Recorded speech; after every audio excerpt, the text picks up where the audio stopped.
start us off, please? Well, I'm hoping Archie will treat this as a home and home. This is the second part of the home and home series. It's so ironic that we played these guys early in the year, and now we're playing them in the second round of the NIT, and of course having to go up there and play them in their environment. That's going to be a challenge, especially with our young team. But at the same time, we're in the tournament, and we're playing for a championship, and they are as well. So we look forward to going up and hopefully play good basketball. Play good basketball from the standpoint of defensively, stay on the same page. I think the biggest chore is going to be rebounding the basketball. Last time we played them, I believe they got like 3 opportunities to score the last bucket.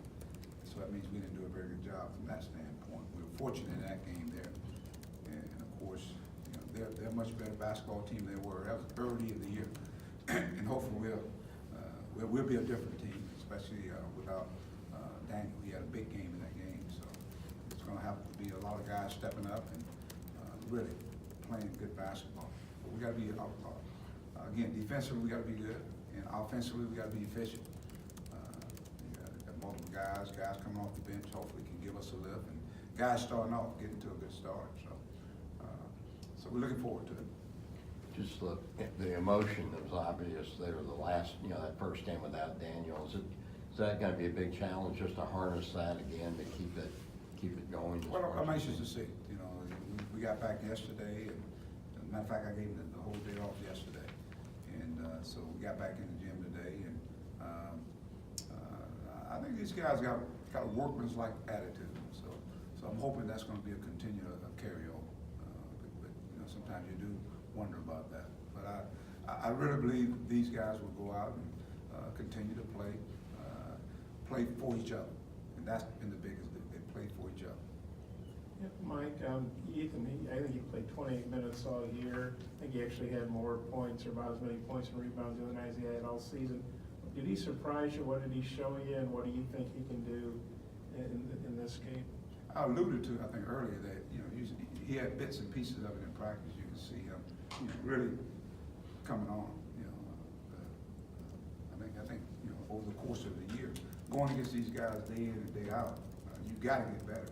And so opportunity presented itself, and he took advantage of it. Did he surprise you? I mean, what impressed you about what he did, and what do you think he might be able to do against Indiana? I think he went out and just defensively rebounded the basketball.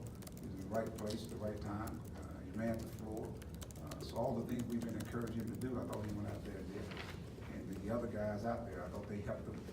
They helped him when he was out there in position. So no, I think when you put him out there, with the understanding you're gonna go out and help your team and perform. And I thought he did.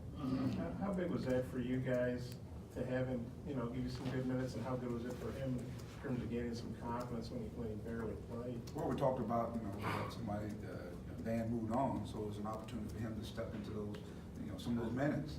And I thought he did a good job of stepping up. And that's what this team is going to be all about. It's going to be different guys. We'll see a version of Gage stepping up a little bit more.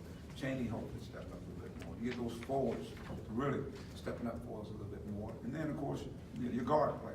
I think that's going to be critical. And I'm not telling that, we want them to score, and they have a chance to space the floor. And now it makes those forwards a little bit more effective, because now they can put the ball on the floor and hopefully get in the lanes and get to the free throw lines or get to the basket.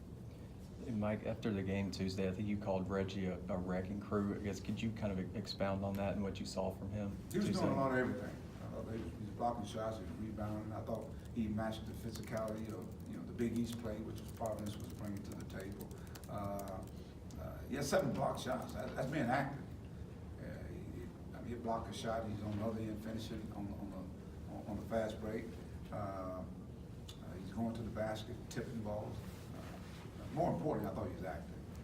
He's active defensively and offensively. Mike, I think last time they played 8 guys, they had about 4 guys hurt. I think they're all back now, but Langford, with the back, are you preparing as if he's going to play and getting ready for that? Yeah, I believe they'll have the whole team. I think as you advance into the tournament, I'm sure we played them early in the year, so they're familiar with us, and vice versa. And I said we were fortunate to win the game, so I'm sure they'll be ready to play. And, the Green kid, I don't think he played. I think they had another guard that didn't play. They got a really good basketball team. Good basketball. McRoberts, I think it was the McRoberts kid. So, but they're a team that can shoot the basketball. Of course, you got all conference player in Morgan. Then, as you said, Langford, no question about his talent. But the Durham kid played well here. So the guy that's really playing well for him is the Justin Smith kid. He's a tough matchup because he can go inside and outside. Mike, what did Langford show you in that first game? And I guess he didn't play the other night. Maybe they were holding him out because they thought they wouldn't without him. But what do you think of him as a player? And if he can play, how does he impact the game? And if he can't play, how does that impact? Very, very talented kid. I mean, he can go off the dribble. He can shoot the 3-point shot. He's so long. He gets in that lane and he just he can make plays. And very athletic kid. But he's one of those smooth kind of players. And he's big. Lead him in scoring. Probably a great rebounder as well. Just a very, very talented kid. So if he could play, how does that impact the game? Well, it's make them that much more potent. I think here he played well here. He shot the ball. He got to the lane. He got to the free throw line. He's a tough matchup. Mike, on top of Reggie's 7 blocks, he had, I think, a career high 14 points. Is that just kind of a case of him getting more opportunity in some extended minutes and just taking advantage of it? Yeah, I thought we played well. We shot the ball well. I thought, he did a good job of on the glass. I thought, we ran some stuff for him and he finished around the basket. We were penetrating, the guys were finding him, and he was finishing off plays. We've seen some times throughout this year where we missed those chippies. He missed those chippies, but the other night he was making them. So I thought he had a good game. Go ahead, Lou. Coach, Michigan State had 4 losses in the Big Ten, of which 2 of them were to Indiana.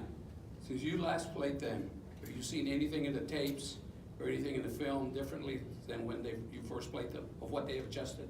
Oh, I think they're a much more complete team. As I said, we played them early in the year. They didn't have all the parts, and now they got all the pieces there. And those guys are, they're not freshmen anymore. When you think about Langford, he's not a freshman anymore. The guard, I think, Finney, he's a really good guard. He's much, much better than he was. Justin Smith, I thought he played like, I watched that Michigan State game at their place, and they were down the whole game. And he kind of did it on his own. And then, of course, Morgan, he's the guy that makes tough plays for him. So they got inside, they got outside, and they're a physical basketball team. And so we got to be able to match their physicality. I think, rebounding is going to be a big issue in this game, and defending. And the ending part of defense is rebounding the basketball. So I can't say it enough. Our defense has got to be really, really good, lights out. I guess with Henderson, how big was it having a whole year practicing against Gafford just on a daily basis? Well, that's why I say, that's why I thought he's probably more prepared than we can imagine, because he's going against these guys every day in practice. You got to get better at some point in time. And so, but he was able to go out and get some minutes. He's a recipient of some of those minutes, and he played well. Yeah, Mike, the 3-point line was back. I think it was 1 foot and 4.5 inches. So that's a pretty significant amount of distance. But you guys shot, just like, almost 50%. Were you surprised? What was the key to that? We just made shots. I mean, it was one of those nights where we made shots. I mean, but we got some guys that shoot from probably that range anyway. We talked about Isaiah and Mason.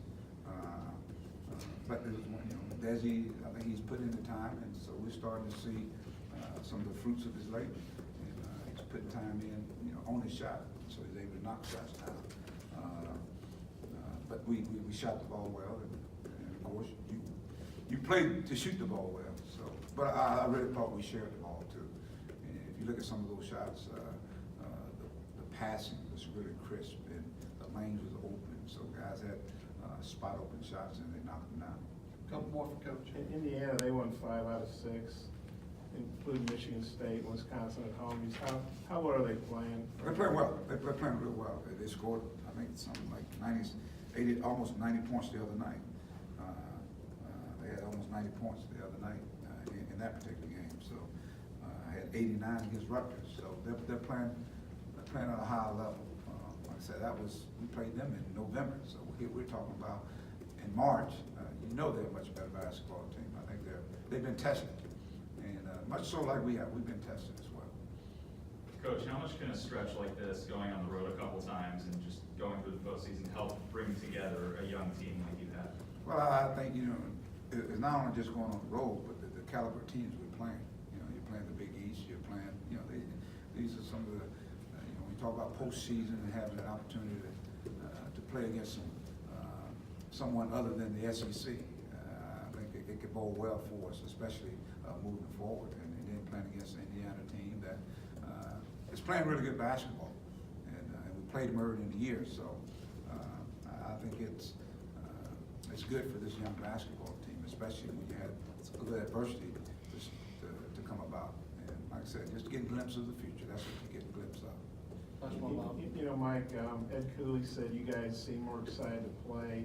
Alabama got upset, and the Norfolk State guy said they could tell more if Alabama wasn't into the game.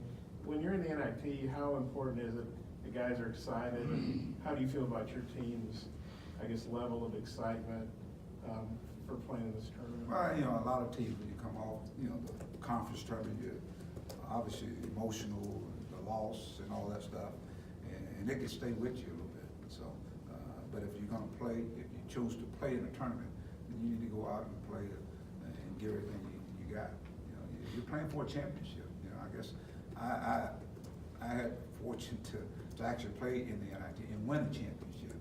So I know the value of winning championships, and what it does is sets the mindset up for hopefully something even bigger. But you got to show with energy. I know that, and I thought our energy was good. But it's the mindset you go into it, and we're such a young basketball team that any opportunity to go out and play and try to get better, I think will help this team. Not only right now, but in the future as well. Thanks, Coach. Appreciate it.